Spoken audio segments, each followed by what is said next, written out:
Sallu ala Muhammad. Allahumma salli alaihi. Assalamualaikum warahmatullahi wabarakatuh.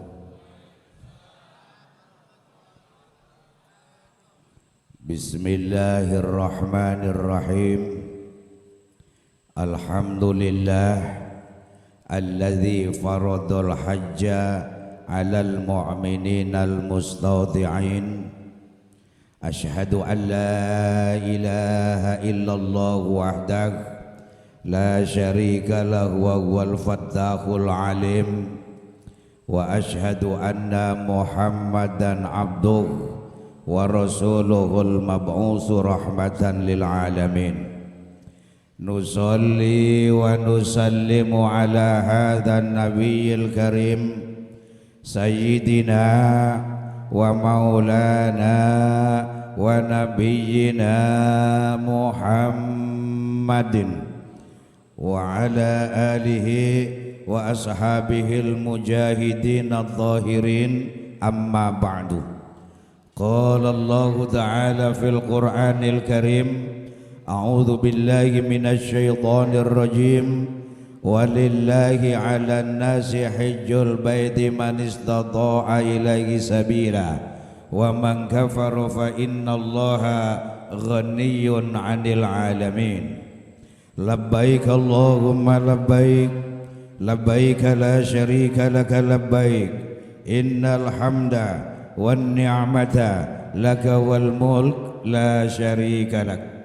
Hadratal mukarramin wal muhtaramin, para alim, para ulama, para kiai, para ustadz, para ustadzat yang kami muliakan, terlebih khusus sahibul hajat Bapak Ustadz Ahmad Zulkifli dan istrinya. Siapa nama istrinya? Siapa?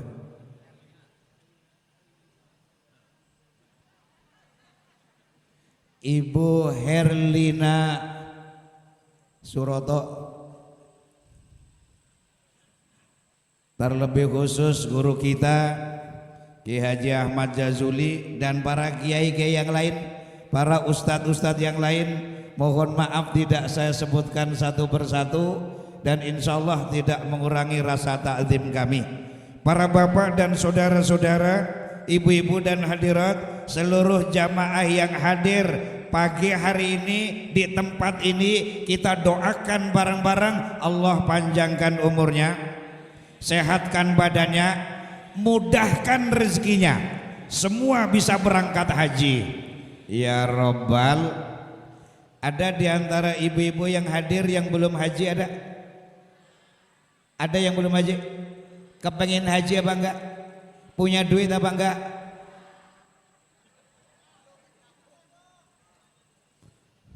Enggak punya duit apa? Ibu-ibu yang belum haji pernah enggak mampir pasar Impres kemudian dipanggil Bu Haji beli apaan? Pernah? Berarti ada potongan itu. Tinggal dapat panggilan. Dapat panggilan belum? Belum. Daftar belum? Orang belum daftar kapan panggilnya? Bapak Ibu dan saudara-saudara berbahagia, saya enggak akan lama ceramahnya karena intinya Ustaz Zulkifli sudah sangat paham terhadap manasiknya. Bahkan manasiknya udah 2 tahun yang lalu dan kemarin diulang lagi, sehingga saya tidak akan ceramah panjang. Ceramah panjang dekat makanan itu paling gak enak. Betul lah, betul. Betul. Apalagi perutnya ini nasi kebuli ya. Bapak Ibu dan saudara-saudara, tentu saya sangat bersyukur hari ini bisa silaturahim di depan para kiai, di depan para ustadz, di depan para bapak dan saudara-saudara, ibu-ibu. Kenapa? Inilah kesempatan yang terbaik. Saya mohon doa restu dari para bapak dan saudara. Saya mohon doa restu, insya Allah bersama dengan Pak Ahmad Zulkifli dan bersama 136 jamaah haji Arisalah akan berangkat besok pada hari Ahad tanggal 12 Juni. Saya mohon doanya, mudah-mudahan diberikan kekuatan, kemampuan untuk bersama membimbing jamaah. Mestinya pembimbingnya dari Arisalah ada dua, saya dan Kiai Rosid. Kiai Rosid terpaksa nggak bisa berangkat karena usianya di atas 65. Kita paham usia di atas 65 walaupun punya duit tahun ini nggak boleh berangkat dulu. Alhamdulillah saya baru 16 plus sekian, sehingga saya masih boleh berangkat. Maka 136 pembimbingnya hanya saya. Oleh karenanya saya mohon doanya, dukungan dari para bapak, ibu dan saudara agar saya diberikan kekuatan dan diberikan kemampuan untuk bisa membimbing jamaah haji baik zahiran wa batinan. Kiai Jazuli yang sering membimbing saya kira paham. Bimbing haji kalau konteks fikih gampang, apalagi konteks ibadah ritualnya sangat mudah. Tawaf gampang, sa'i gampang, wukuf gampang, melontar jumrah juga gampang. Yang agak sulit adalah membimbing hati jamaah. Hati jamaah ini yang gak mudah kita bimbing. Kalau bimbing tawaf gampang karena apa? Tawaf mau baca doa boleh, gak doa juga boleh. Bahkan kemarin Ustaz Zulkifli sudah ngomong ke saya, kemarin ngobrol-ngobrol kalau lagi tawaf nggak ingat bacaan doa, nggak dengar dari pembimbingnya, udah diem aja. Pertama diem, kedua diem, sampai putaran ketujuh diem. Begitu pulang haji namanya haji dagu. Tapi ilmunya dia itu sah. Ibadah haji nggak sulit, ibadah haji nggak susah. Asal kita ngerti ilmunya sangat gampang. Tapi yang paling sulit bagaimana kita membimbing hati kita, bagaimana kita merubah hati kita, bagaimana kita mengkondisikan hati kita. Tawaf gampang, sa'i gampang, melontar jumroh gampang, wukuf gampang. Memperbaiki hati ini yang paling sulit. Sampai pernah di tahun 2018 sampai 17 saya ingat ada jamaah haji Arisalah, dia mantan tentara. Biasanya kalau mantan tentara itu kan fisiknya kuat. Satu saat dia datang ke kamar saya, memeluk saya sambil dia mengungkapkan senang sekali. Saya nanya, ada apa Pak? Alhamdulillah Kiai, saya bisa mencium Hajar Aswad. Itu lagi padat-padatnya. Saya sampai angkat jempol, hebat dong ente bisa mencium Hajar Aswad. Iya, alhamdulillah, Allah berikan kemurahan, Allah berikan nikmat. Gimana ceritanya ente mencium Hajar Aswad? Tawaf, putaran pertama, putaran kelima, putaran keenam mepet, putaran ketujuh pas depan Hajar Aswad. Kata dia lagi padat-padatnya, ada orang kecil dia injek, dia lompat mencium Hajar Aswad. Astaghfirullahaladzim. Ada bahasa orang kecil diinjak dia lompat. Ini persoalannya bukan masalah tawaf dan Hajar Aswadnya, akhlaknya itu yang nggak benar. Berarti apa? Hatinya yang kemana? Niat mencium Hajar Aswad bagus, tapi kalau hatinya dengan cara melakukan begitu, ini adalah perbuatan yang zalim. Nggak boleh kebahagiaan di atas penderitaan orang lain. Subhanallah. Sehingga sampai saya perintahkan sampean kembali lagi ke Masjidil Haram, sholat tobat, mohon ampun kepada Allah. Karena apa? Perbuatanmu perbuatan yang tidak berakhlakul karimah. Mencium Hajar Aswad itu sunat, tetapi menzolimi orang begitu itu adalah dosa besar. Ini artinya apa? Bapak, ibu dan saudara, perbaikan hati jauh lebih penting ketimbang sekedar melaksanakan fisik ibadah haji. Mudah-mudahan seluruh jamaah haji yang kami bimbing Allah jadikan haji yang mabrur semuanya. Baik, itu baru muqaddimah itu. Sekarang jam berapa? Saya dikasih waktu hanya sampai jam 10.15 menit. Berarti berapa menit lagi? Nggak boleh lama-lama. Karena yang lama adalah antri makannya.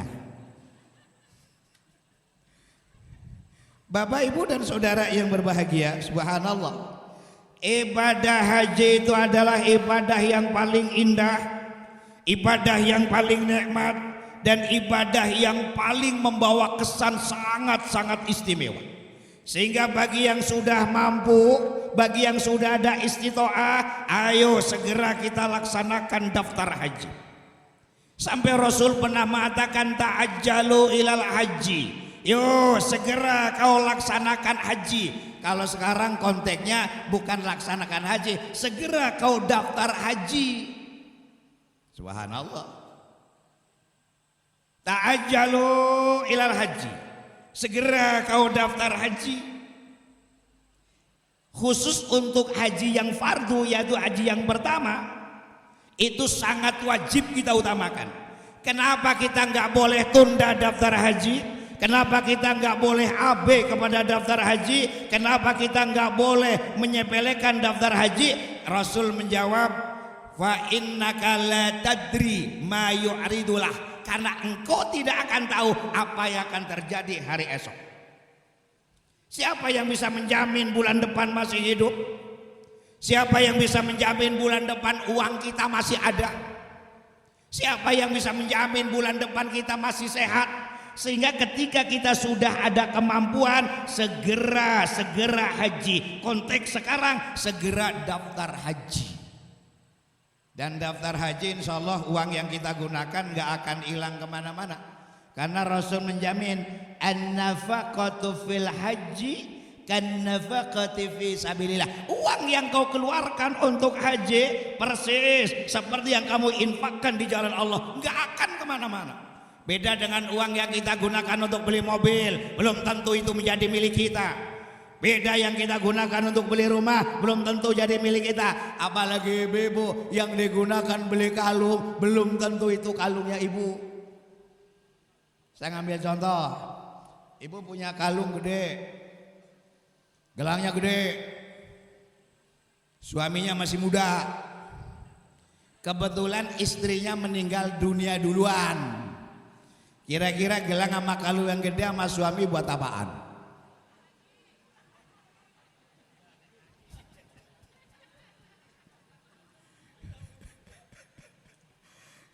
Kita punya gelang, kita punya kalung, kita bangga kemana-mana dipakai. Apalagi kalau ngaji tangannya gerak mulu, karena gelangnya baru, subhanallah. Yang cincinnya baru garuk-garuk mulu. Silakan kau pakai emas, silakan kau pakai perhiasan, tapi diniatkan untuk tazayyun, untuk ibadah kepada Allah. Jangan ada ria'an nas, jangan ada pamer. Yang nggak punya emas nggak apa-apa, asal punya suami orang Jawa kan emasnya gede-gede.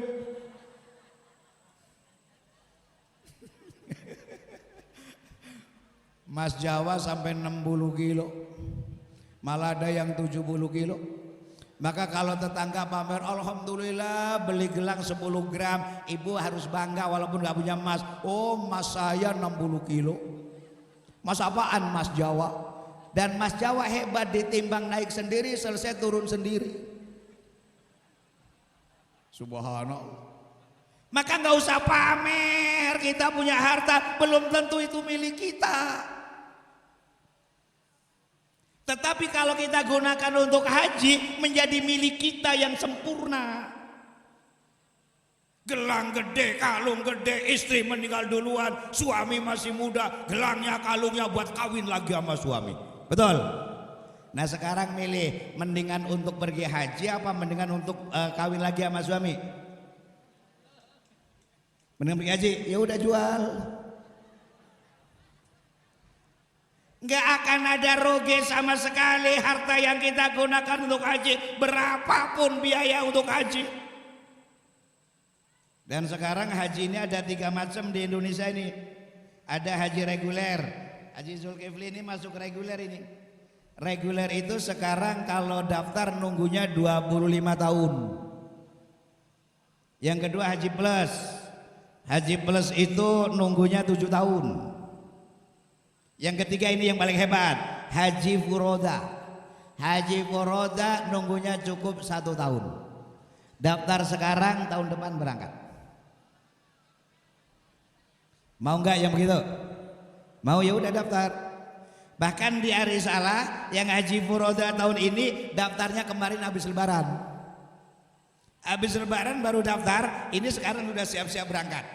Mereka tanggal 20 Juni nanti berangkatnya yang furoda. Berarti haji di Indonesia, dan ini lehal semuanya. Yang reguler nunggunya 25 tahun, yang plus nunggunya 7 tahun, yang furoda cukup 1 tahun. Sekarang milih mau yang reguler, yang plus apa yang furoda.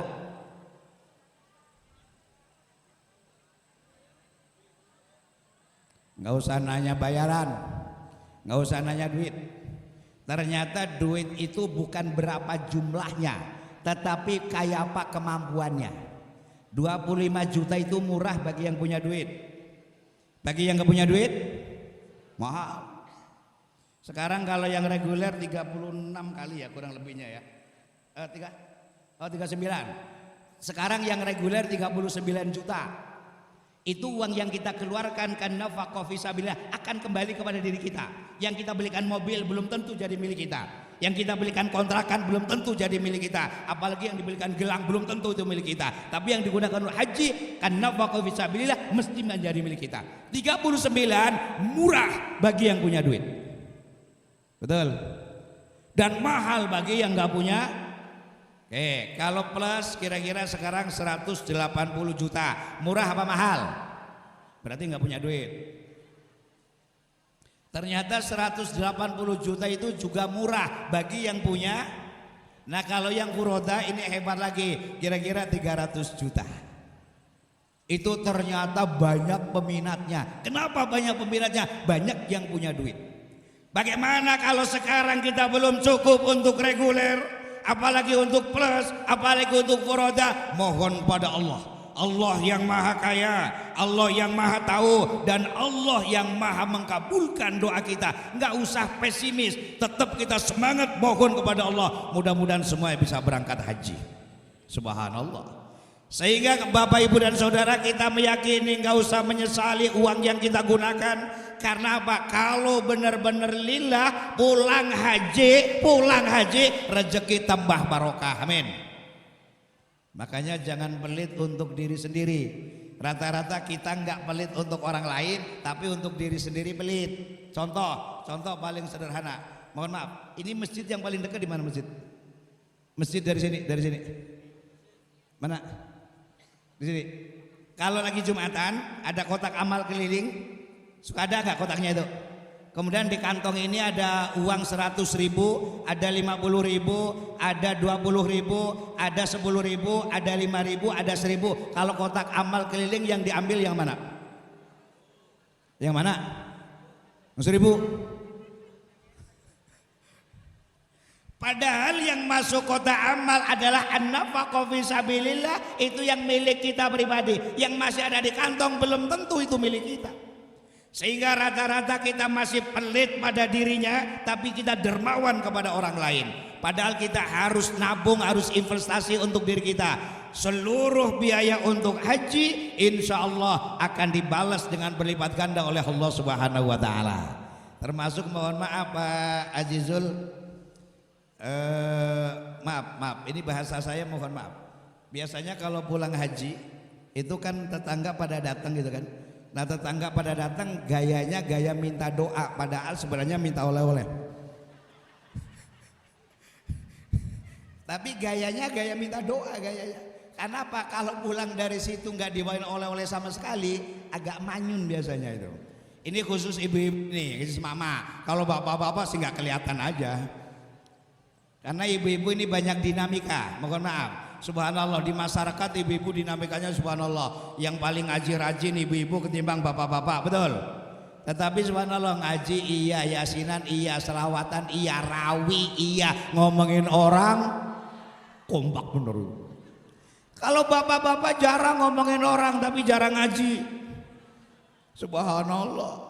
Nah biasanya ibu-ibu kalau habis nengok orang pulang haji, gayanya betul minta doain. Maka di Arisalah mohon maaf Jazuli, saya selalu membimbing bagaimana jamaah kalau pulang haji bisa doa.